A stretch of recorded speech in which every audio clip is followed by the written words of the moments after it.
Hey guys, I'm back, and now I'm pretty much showing you now the my favorite teams from singles and doubles. This is my second favorite singles team. If you remember the reverse team, you should remember it well. And I'm facing a Tykes team. I'm obviously not gonna go crazy on it, but this is gonna be an interesting match. I can see Eevee being the same Eevee that I have. I can see it coming. I mean, if anything, let's start off with Gorbis. You haven't really seen it at its prime yet. I want to use... No. You know what? Let's go with Torterra and Gigas. You guys have never seen Torterra in the squad. Although, it was pretty obvious as to knowing what Torterra does in the squad. But, with Tykes, I could at least be a little more lenient. I didn't want to use the Scizor strategy you guys have seen before. So, I'll see if Gorbis can produce. See how it does. So, what do we got? I'm going to Chop.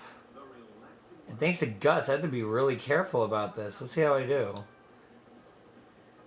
Okay, so I'm going to open up with Aqua Ring. And because he didn't open up with Protect, I'm assuming Dynamic Punch is coming next. Close Combat. So, it could still have Guts. I don't want to take that risk. And you might be thinking, how in the right mind did Gorbis just survive that? Well, for one thing, I'm facing Machop. Second thing, though, I erased Gorbis completely on defense. So that way, it could be physically built. So now I'm going to go with Surf. Still thinking Machop has Guts. I'm not going to use Gorbis as main strategy. And thanks to Close Combat lowering its defenses, it wasn't going to last too long. I wonder what it had. Maybe no, probably not a Choice Band. It probably would have done... Close Combat would have done more if it had a Choice Band. But thanks to Aqua Ring and Leftovers, Gorbis can restore its health very well. Part of its wall strategy. You don't see Gorbis as a wall. Nobody ever does.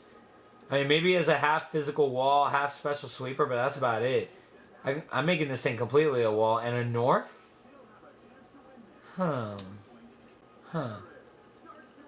Choice Scarf? Well, Gorbis is pretty slow too. But I expected this thing to be like a Rock Polish sweeper. Oh, darn the flinch. It's okay. I'm enjoying this. X Scissors. Now he's gonna go with another stab move, but without the flinch. Has more power though. So I'm gonna go with Surf. I'm assuming this thing is sashed. As expected. Why do I have a feeling Flail comes next? Does it even get Flail? That's my question. Because I don't know if it does. That's why I did Toxic in the first place. Oh, never mind. So he just randomly sashed it.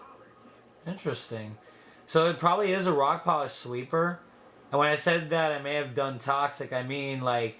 When Gorbis flinched, I was trying to do Toxic in case of a certain strategy kicking in.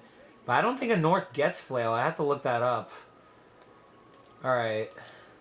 So Gorbis just sweeping these guys, but it is about to get knocked out. Let's see who's going to choose next. I'm pretty surprised he went with the North, though. Meaning the last Pokemon's probably Geodude. Why didn't he use that thing again? Ah, lack of a move pool, I see. But that actually did pretty well. Okay.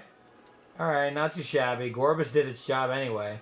So let's go with Gigas, because I wanna end this match with the greatest bang in the world.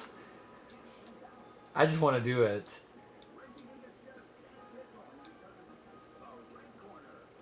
Here goes.